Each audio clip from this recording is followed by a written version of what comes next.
양소영 변호사의 상담소를 찾아주신 여러분 환영합니다. 양소영입니다. 영화를 좋아하는 그녀, 추억의 명작부터 최신 영화까지 본 후 영화 감상글을 블로그에 올립니다.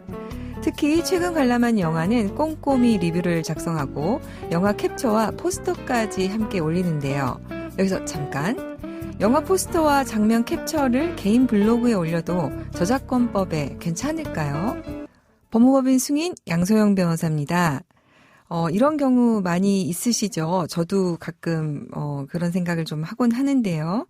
자, 영화를 검색하면은 이제 보면 블로그에 관련해서 정리해 놓은 분들 글들이 많이 올라옵니다. 영화 감상평 등을 많이 볼 수 있는데요. 어떤 분들을 보면은 아주 그냥 자세하게 화면도 캡처하고 이렇게 이제 올려놓은 분들이 많은데, 이럴 경우에 원칙적으로는요, 타인의 저작물을 이용할 때는 저작권자의 허락을 구하는 게 맞습니다. 영화 포스터의 경우에도요, 영상 저작물의 일부에 또 해당됩니다. 왜냐하면 특별히 이를 위해서 제작된 거라서 창작성이 인정돼서 보호 대상으로 분류가 되고 있습니다. 그래서 원칙적으로는 저작권자 허락 없이 포스팅을 할 경우에는 저작권 침해로 볼 수 있는데요. 다만 저작권법 28조에 보면은요, 보도나 비평, 교육, 그리고 연구 등을 위해서 공표된 저작물을 정당한 범위 안에서 공정한 관행에 합치되게 인용한다면 이런 부분은 가능하다라고 되어 있습니다. 그래서 이 영화를 작성한 리뷰가 이제 포스터에 중점이 되어 있는 게 아니라 정말 감상평을 하기 위해서 곁들였다. 그러니까 감상평 위주로 작성이 되어 있다면 이렇게 인용을 할 수 있는 저작권법 28조에 따라서 저작권 침해에서 면책이 될 수가 있습니다. 그래서 법원에서 판단하는 기준을 보면 이것이 본인이 사용하기 위한 목적에서 주로 한 것인지, 아니면 이런 연구나 비평, 교육, 연구 이런 목적에서 한 것인지를 보고 판단을 합니다. 앞으로 그래서 이런 부분을 사용하시려고 한다면요, 이런 규정에 맞게 출처를 또 밝히고 사용하시면 좋을 것 같습니다. 양담소에서 함께 나눠볼 법률 궁금증이 있으시다면 YTN 라디오 양소영 변호사의 상담소 홈페이지에 남겨주시면 됩니다. 화나고 답답하고 억울한 당신의 법률 고민 함께 풀어볼게요. 김자연 변호사님 함께 하도록 하겠습니다. 변호사님 안녕하세요. 네, 안녕하세요. 김자연 변호사입니다. 네, 오늘은 제가 변호사님을 위해서 특별히 상속 사연을 좀 준비해봤습니다. 네, 상속 상담 많이 하실 텐데요. 하시면서 가장 안타까운 점이 있으시다면 어떤 게 있을까요? 아무래도 저희는 상속과 관련해서 소송도 하고 이제 상담도 워낙 많이 하다 보니까 상속에 관해서 대비 어떻게 할까 생각도 해보고 하는데, 네, 전혀 이런 생각을 하지 못하시고 그냥 상속이 일어나는 경우에 네네, 그때가 조금 안타깝고, 특히 저는 여러 자녀들 중에서 한 자녀만 이제 부모님 부양을 한 경우에 부모님이 이제 유증이라든지 아무것도 해놓지 않으신 경우에는 이제 상속 사건에서는 기여분 인정이라는 제도가 있는데 그 비율이 좀 한정적이라서 네, 이때 생각보다 인정받을 수 없는 것들이 조금 많이 아쉽습니다. 예. 또 기여분을 인정받으려면 네, 소송을 해야 되잖아요. 네. 당사자들이 협의가 안 되면. 맞습니다. 자, 그럼 오늘 또 준비된 사연 한번 들어보고 또 자세한 상속 이야기 나눠보도록 하겠습니다. 10년 전 저는 사장님 댁 가사 도우미로 취업을 했습니다. 처음에는 주 3회 출근을 하며 살림을 돕고 보수를 받았는데요. 오랜 시간 사장님과 신뢰를 쌓다 보니 가족이 없던 사장님이 저에게 점점 의지를 했고 제게 입주를 권했습니다. 딱히 지낼 곳이 마땅치 않았던 저는 사장님 댁에 입주해 생활을 하게 되었습니다. 5년 전부터는 사장님과 저는 여보 당신이란 호칭을 쓰며 부부로 생활을 하게 되었죠. 저희 부부는 함께 여행을 다니며 인생의 황혼기를 서로 의지하고 아껴주며 지냈습니다. 그러던 어느 날 남편이 불의의 교통사고로 세상을 떠나게 되었습니다. 하늘이 무너지는 슬픔 속에서 남편을 보냈고 남편이 남긴 것들을 정리하고 있습니다. 저희는 혼인신고를 하지 않았고요. 남편에게는 다른 상속인은 없습니다. 이런 경우 함께 거주해온 남편 명의의 집을 제가 상속받을 수 있을까요? 네. 사실 이제 부부로 지내신 것 같아요. 그래서 이제 사실혼이라고 하죠. 혼인신고를 하지 않은 결혼관계를 이렇게 사실혼이라고 하는데, 네. 이럴 경우에 이제 남편이 세상을 떠났습니다. 함께 살던 집을 상속받을 수 있을까요, 변호사님?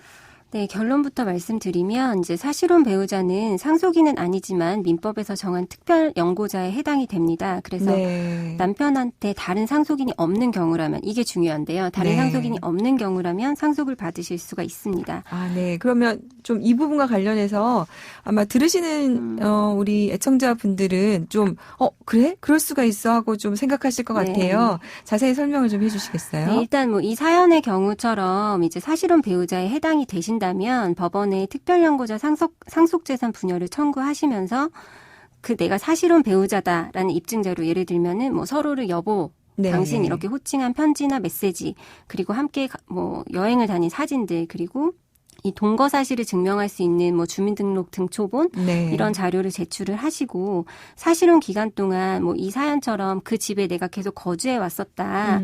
그래서 내가 이 집만큼은 좀 상속을 받아야겠다라는 사정을 법원에 소명을 하면 네. 법원이 이러한 사정을 참작을 해서 사실혼 배우자에게 분여하는 결정을 하실 겁니다. 예. 네. 그러니까 이제 우리 민법은 상속인에 대해서 규정이 있습니다. 그런데 이제 이런 경우에 피상속인의 직계비속, 그러니까 자녀죠. 네. 존속, 부모님, 형제자매, 사촌인의 반계혈족, 그리고 이제 법률상 배우자가 상속권이 있는데 이럴 경우에 이제 이러한 상속인이 이제 없다면 원칙적으로 상속재산은 국가에 기속이 되는 거지만 우리 방금 김자연 변호사님이 말씀 주신 것처럼 특별 연고자에 해당하면은 상속이 가능하다는 네, 거네요. 맞습니다. 네. 사실은 배우자 같은 경우에 어떤 경우 조금 더 설명을 더 해주실 수 있으실까요? 일단 뭐 사실혼 배우자도 그렇고 특별 연고자로 인정될 수 있는 이제 뭐 범위를 설명을 드리면 네네. 일단 저희 민법에서는 세 가지로 규정하고 있습니다. 피상속인과 생계를 같이 한 자, 그리고 네. 피상속인의 요양 간호한 자, 기타 피상속인과 특별한 연고가 있는 자 이렇게 딱 세 가지로 규정을 하고 있는데요. 네. 이제 생계를 같이 한 자의 경우는 아까 말씀드린 사실혼 배우자나 그리고 계모자 관계가 해당이 될 수 있습니다. 예를 들어서 뭐 어릴 때 아버지가 재혼을 하셔서 그 재혼한 이제 이제 새어머니께서 나를 오랫동안 키워줬고 내가 또 그 새어머니를 오랫동안 부양한 경우 이럴 때는 사실 친자식 이상의 그렇죠. 이제 유대가 형성이 될 수가 있는데 이런 경우에도 상속인은 사실 아니거든요. 네. 그래서 이런 경우도 이제 해당이 될 수 있고 피상속인의 요양 간호한 자에는 이제 뭐 생소하실 수도 있는데 가사 도우미나 간호사도 해당이 될 수가 있습니다. 근데 이때는 보수를 지급하는 경우이기 때문에 네. 보수를 지급하는 수준에서 기대할 수 있는 정도를 훨씬 뛰어넘는 헌신적인 간병을 한 경우가 해당이 될 수가 있겠습니다. 네. 그리고 이제 그 밖에도 뭐 먼 친척이나 친구 자식인데 뭐 생전에 각별히 돌보았거나 아니면 만일에 돌아가신 분께서 유언을 했다면 아마 저 사람한테 다 줬을 거다라고 네. 주변에서 다 인정할 만한 그런 사람이 있다면 네. 그 부분도 특별연고자로 인정이 될 수 있고요. 또 뭐 피상속인이 장기간 신세를 진 요양원이나 양로원도 특별연고자로 인정이 될 수 있다고 합니다. 네. 그런데 이제 이거는 본인들이 주장을 해야 되는 게 네, 아니고 일단 이제 먼저 상속인이 없고 네. 그다음에 이제 그 상태에서 내가 특별 연고자에 해당한다는 것을 아까 우리 김자연 변호사님 말씀 주신 것처럼 법원에 네.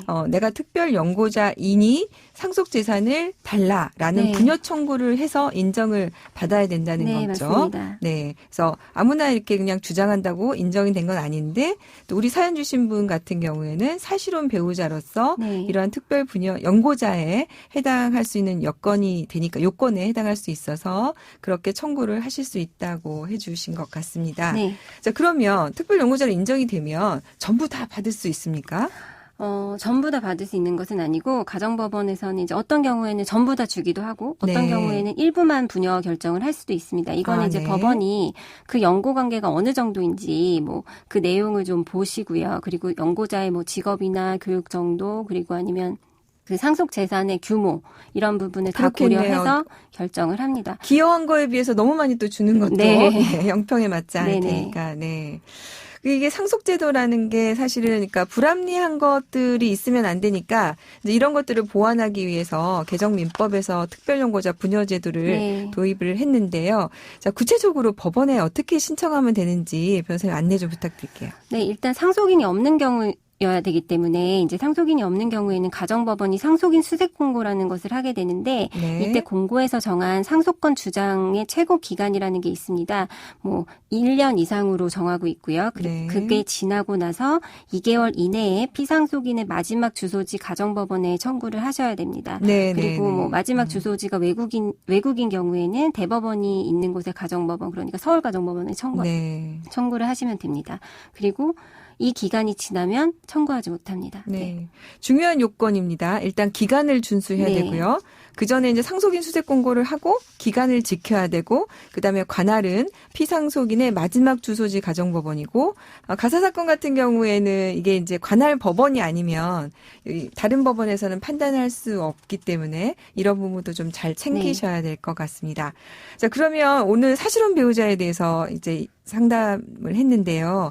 이런 거 이외에 또 우리 법상 마련된 사실혼 배우자에 인정되는 상속 관련한 것들 좀 안내 좀 부탁드리겠습니다. 네, 뭐 사실혼 배우자는 뭐 상속권은 인정이 되지 않지만 이제 산업재해보상보험법, 국민연금법, 공무원연금법에 근거한 각종 연금의 수혜자는 될 수 있습니다. 뭐 유족연금 같은 거가 해당이 되고요. 네. 그리고 이제 주택임대차보호법에서도 특별히 사실혼 배우자가 임차권을 승계할 수 있는 조항을 두고 있는데요. 뭐 피상속인이 즉 이제 돌아가신 분께서 상속인이 없이 사망한 경우에 사실혼 배우자가 해당 주택에서 생활을 해왔다면 해당 임차권을 승계하도록 법에서 보장을 하고 있고, 상속인이 있더라도 그 상속인이 해당 주택에서 생활을 하지 않았다면 그러면 사실혼 배우자와 그 상속인이 공동으로 임차권을 승계하도록 보장하고 있습니다. 네. 이 부분 굉장히 중요하네요. 특별 부녀 제도는 특별 연고자의 경우에는 상속인이 없는 경우에만 되는 것인데, 이 지금 주택 임대차와 관련해서는 법상으로 사실혼 배우자에게 상속인이 있어도 공동으로 권리 의무를 승계할 수 있다고 보호를 하고 있습니다. 네. 자, 사실혼 배우자에게 상속권을 왜 이렇게 인정을 안 하고 있는 걸까요, 변호사님? 이런 주장이 많이 있는데 이에 대해서 이제 헌법재판소는 사실혼 배우자한테 상속권을 인정하지 아니하는 것은 상속인에 해당하는지 여부를 이제 판단할 때 객관적인 기준에 의해서 빨리 파악할 수 있도록 해서 상속을 둘러싼 분쟁을 방지하고, 그리고 상속으로 인한 법률 관계를 조속히 확정시키고 거래의 안전을 도모하기 위한 것이라고 해서 이 해당 조항에 대해서 합헌 결정을 한 바 있습니다. 네. 자, 오늘 저희 방송 들으시면서 이와 관련한 해당 사항이 있는 분들 좀 도움이 되셨다면 좋겠습니다. 자, 오늘 김자연 변호사 함께 했습니다. 변호사 감사합니다. 네, 감사합니다. 양소영 변호사의 상담소 양담소는 내일 또 문을 엽니다. 끝곡 테이크 6의 비기스트 팟 온 미 들려드릴게요. 양소영이었습니다.